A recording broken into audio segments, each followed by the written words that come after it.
guys, bienvenue chez Ladoa. It's about everything. Cette fois-ci, direction dans la frontière du Canada.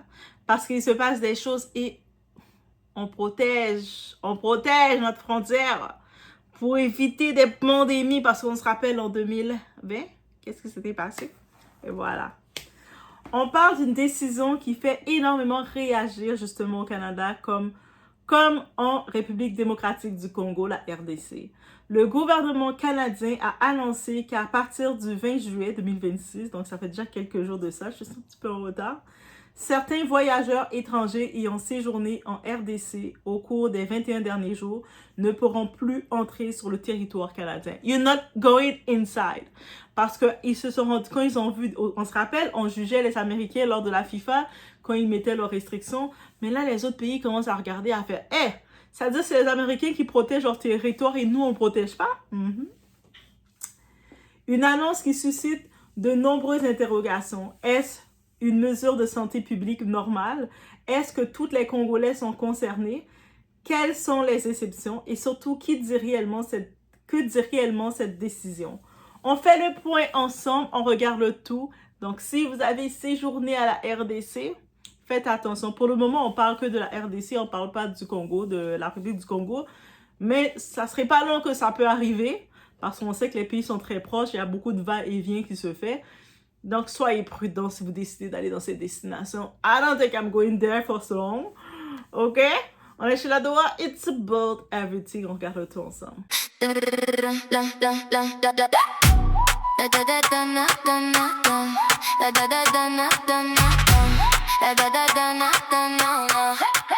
Ladoa TV, baby. J'ouvre la porte, tu viens. Tout ce qu'on vit, tout ce qu'on aime. Dans la poche, dans le matin. Viens avec nous aujourd'hui. Tu vas voir, tu vas sentir. On dit vrai, on dit fort. Et la nuit veut revenir. Ladoa TV, Ladoa TV. It's about everything. Pour vous dire que cette décision est liée à l'épidémie d'Ebola. Le gouvernement du Canada explique que cette mesure est une réponse à la flambée actuelle d'Ebola en République démocratique du Congo. Selon l'Agence de la santé publique du Canada, l'objectif est de réduire le risque qu'un cas d'Ebola soit importé au pays. Les autorités précisent que la mesure est temporaire et qu'elle est liée à l'évolution de l'épidémie. Qui est concerné dans toutes ces restrictions? C'est ici que beaucoup de publications sur les réseaux sociaux créent de la confusion. Le Canada n'interdit pas l'entrée à tous les Congolais, donc rassurez-vous. La mesure vise principalement les ressortissants étrangers qui ont été en RDC dans les 21 jours précédant leur arrivée au Canada. Les compagnies aériennes devront refuser leur embarquement vers le Canada pendant la période où ces mesures sont en vigueur. Qui n'est pas concerné? Les autorités canadiennes indiquent que plusieurs catégories de personnes restent admissibles à entrer au pays, notamment les citoyens canadiens, les résidents permanents, certaines autres personnes autorisées par la loi. Ces voyageurs peuvent toutefois être soumis à des mesures de santé publique comme une évaluation à leur arrivée ou, selon leur situation, une période de quarantaine. Pourquoi 21 jours? Le chiffre de 21 jours n'a pas été choisi au hasard, c'est pas comme on aimait le 21, on le prend. Il correspond à la période maximale d'incubation reconnue pour Ebola. Autrement dit, une personne exposée au virus peut développer des symptômes jusqu'à 21 jours après son exposition. C'est cette période qui sert de référence pour plusieurs mesures sanitaires internationales. Une épidémie importante en RDC. Les autorités sanitaires internationales suivent actuellement une importante flambée d'Ebola causée par la souche Bundibugyo. Selon les données citées par les autorités canadiennes et les organismes internationaux, plusieurs milliers de cas ont été recensés depuis le début de l'épidémie, avec plusieurs centaines de décès. Une décision qui fait débat. Cette décision ne fait toutefois pas l'unanimité. L'Organisation mondiale de la santé rappelle qu'elle déconseille généralement les restrictions de voyage ou de commerce, estimant qu'elle peut parfois compliquer la lutte contre une épidémie et stigmatiser certaines populations. Donc, on devrait refaire une autre pandémie tout enfermée comme en 2020? Pardon. L'OMS continue d'évaluer que le risque de propagation internationale demeure faible, mais il est là quand même, tout en encourageant le renforcement des contrôles sanitaires plutôt que des interdictions générales de déplacement. OK. On se rappelle, Canada, on est voisins avec les États-Unis. Les États-Unis, là, ils mettent des mesures. Donc, nous, si on commence à être la passoire américaine, ça va pas être bon pour nous parce que c'est ça qui est arrivé la dernière fois.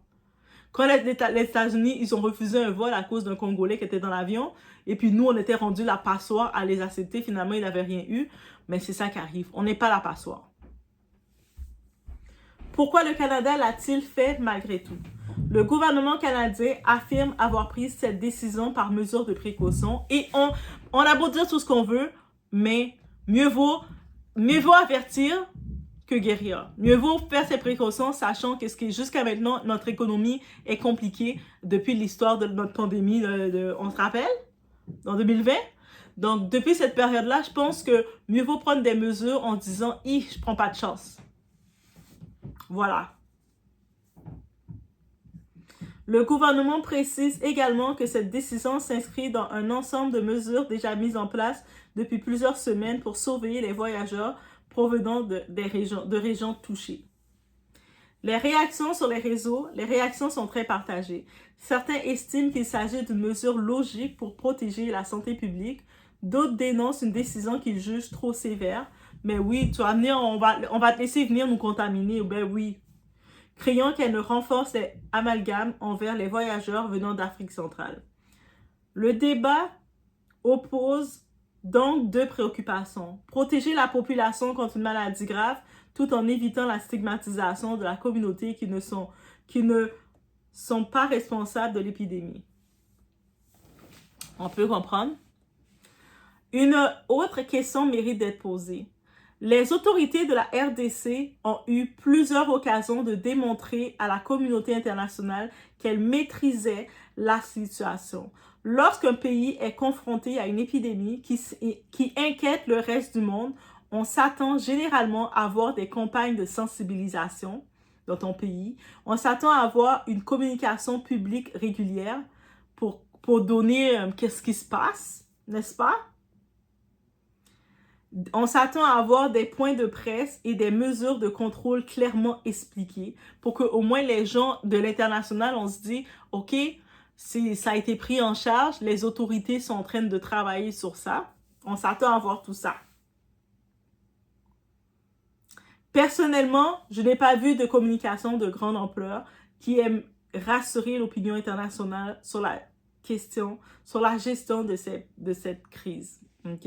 Et je vais être honnête, j'en ai pas vu aucune. On se souvient également que certaines conséquences s'étaient déjà faites sentir. Par exemple, quand il y avait un match amical prévu en Espagne, et puis le match avait été annulé dans ce contexte sanitaire. L'Espagne avait finalement dit, on va pas faire le match avec l'équipe Les Léopards à cause de l'Ebola. Et finalement, ils sont restés, je pense qu'ils étaient allés en Belgique, finalement, à clos. Ils étaient allés faire leur match à clos sans public. Vous imaginez, ça, c'est des conséquences. Le président de la RDC a rien dit. Lui est en train de regarder son billet d'avion première classe pour aller s'amuser. Et c'est ça. Plus récemment, les États-Unis ont aussi annoncé des restrictions. Ils avaient annoncé depuis la FIFA plein de restrictions que le monde disait, mais ils exagèrent. Mais les États-Unis, on peut dire tout ce qu'on veut d'eux, mais ils protègent leur territoire. Et concernant les voyageurs provenant des zones touchées par l'épidémie, malgré ces signaux, beaucoup estiment que les autorités congolaises auraient pu communiquer davantage sur les mesures prises pour contenir la propagation du virus et rassurer leurs partenaires internationaux. Aujourd'hui, le Canada adopte à son tour des restrictions temporaires.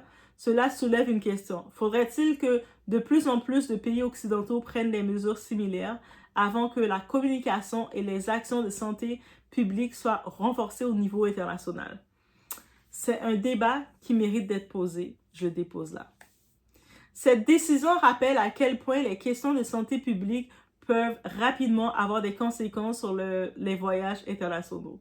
Pour l'instant, ces restrictions sont annoncées comme temporaires et pourraient être modifiées selon l'évolution de la situation sanitaire en RDC. Donc, en tant que tel, il faudrait voir une évolution concrète qui est en train de se faire pour lever ça. Mais sinon, on ne prend pas de chance.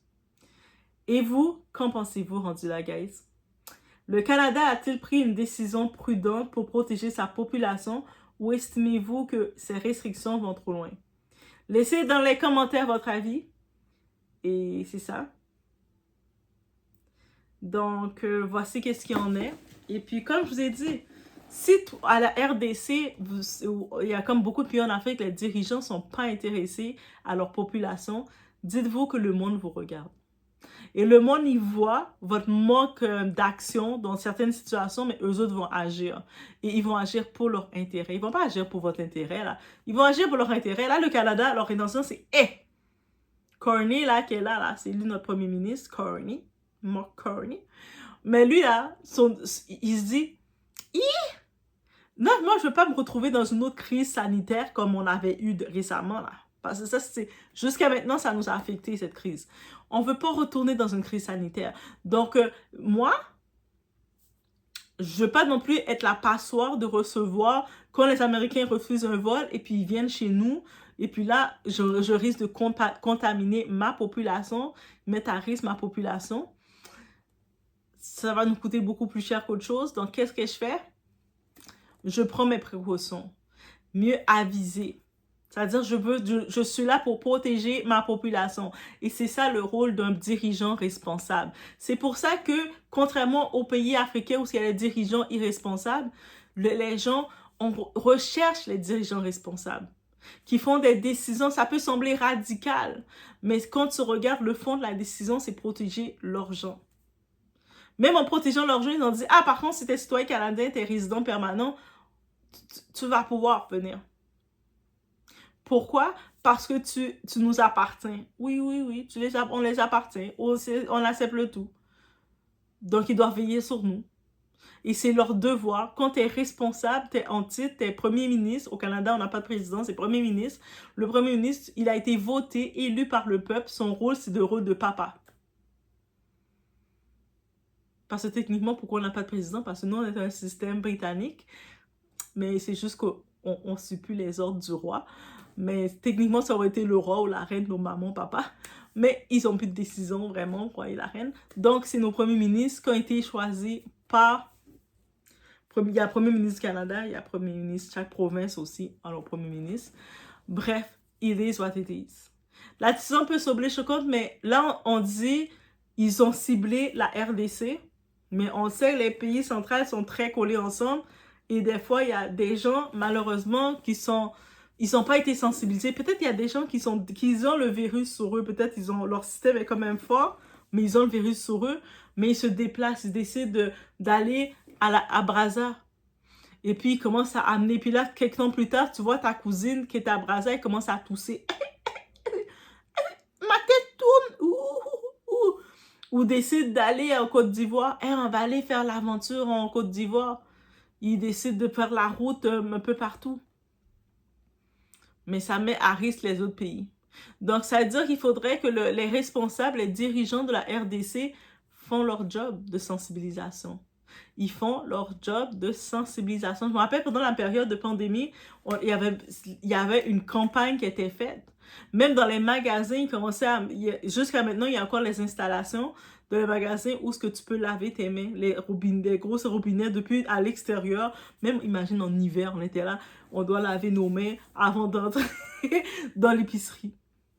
Et puis, il y avait un certain nombre de personnes maximum qui pouvaient être dans l'épicerie. C'est-à-dire que toi, tu attendais dehors que c'est ton tour, tu faisais la file. Ah, ça, c'était un moment, hein. Mais en même temps, le fait qu'on était tellement enfermés à la maison que de sortir faire la file, c'est notre activité. On voyait du monde, on était comme... Oh, il y a des humains! C'était trop drôle. C'est le moment qu'on voyait des humains comme nous. Pardon. On veut plus retourner dans cette époque. On veut plus.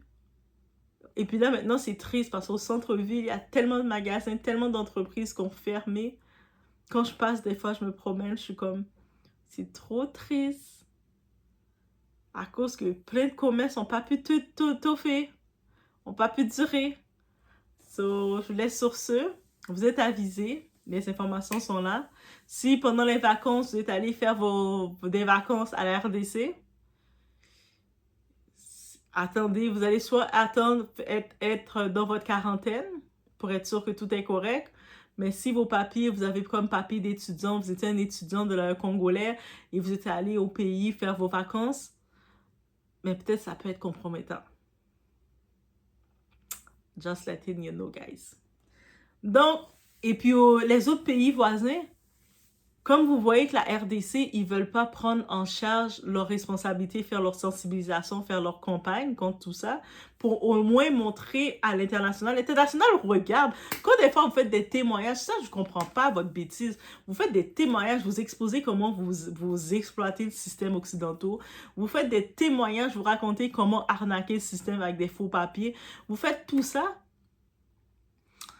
Et puis, vous pensez que le système occidental, les gens n'ont pas accès de voir qu'est-ce que vous faites? They don't know. Ils sont dans leur système qu'ils ont créé, qu'ils mettent sur place et qui sont capables de diriger, contrairement à la plupart des dirigeants africains. Et vous pensez que vous, votre force, c'est de les exploiter et arnaquer leur système. Vous n'êtes même pas capable de faire marcher votre propre système. What about that? Donc, je vous laisse sur ce, guys. Faites attention à vous. On se retrouve.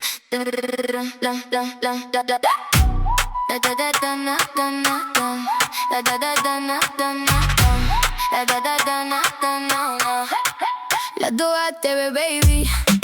J'ouvre la porte, tu viens. Tout ce qu'on vit, tout ce qu'on aime. Dans la poche, dans le matin. Viens avec nous aujourd'hui. Tu vas voir, tu vas sentir. On dit vrai, on dit fort. Et la nuit veut revenir. La Doha TV, la Doha TV. It's about everything. La Doha TV, la Doha TV. Viens avec nous aujourd'hui. La Doha TV, la Doha TV. C'est loud, come with me. La Doha TV, la Doha TV. Tout est là, viens avec nous. Un regard, un plan, un défi. Des rires dans la cuisine. Des histoires, des envies. Ça tourne, ça s'illumine. Viens avec nous aujourd'hui. Tu vas voir, tu vas sentir. On dit vrai, on dit fort.